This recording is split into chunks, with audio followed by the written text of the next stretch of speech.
بسم اللہ الرحمن الرحیم۔ ناظرین، کہنے کو اسلامی ملک میں زیادتی کے واقعات میں روز بروز اضافہ ہوتا جا رہا ہے۔ اخبارات اور نیوز چینل ایسی خبروں سے بھرے پڑے ہیں۔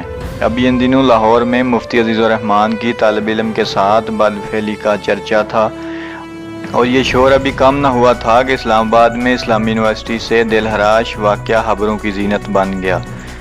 اس دل ہراش واقعہ کی تفصیلات سے آپ کو آگاہ کرتے ہیں، لیکن اس سے پہلے ریکویسٹ ہے کہ اگر آپ نئے ہیں اور آپ نے چینل سبسکرائب نہیں کیا تو رک کر چینل سبسکرائب ضرور کر لیں، تاکہ آئندہ بھی آپ تک ایسی خبریں اور تبصرے پہنچتے رہیں۔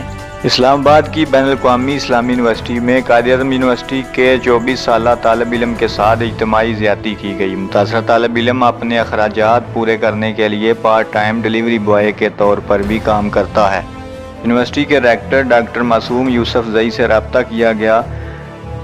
یونیورسٹی کے ریکٹر نے صحافی مطیع اللہ جان سے گفتگو کرتے ہوئے بتایا کہ یہ سب کچھ آن لائن رابطوں اور سوشل میڈیا کے ذریعے ہو رہا ہے۔ ان کے مطابق جیسے ہی اس افسوسناک واقعہ کی اطلاع ملی، سیکیورٹی کے انچارج جو ریٹائرڈ کرنل ہیں خود متاثرہ لڑکے کو پیمز ہسپتال لے کر گئے، تاہم پولیس میں شکایت درج کرنے سے متاثرہ لڑکے نے خود روکا۔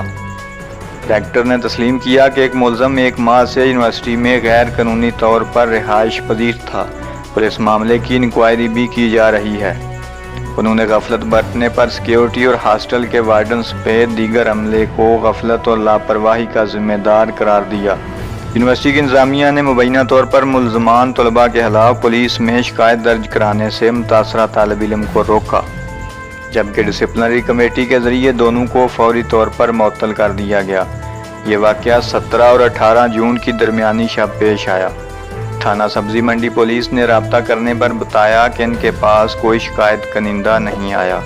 متاثرہ طالب علم کے پیمز ہسپتال میں دیے گئے بیان کے مطابق اس کے ساتھ اسلامی یونیورسٹی کے ہاسٹل نمبر 1 میں 3 لڑکوں نے بدفعلی کی اور اس کو رات بھر کمرے میں بند رکھ کر صبح جانے دیا۔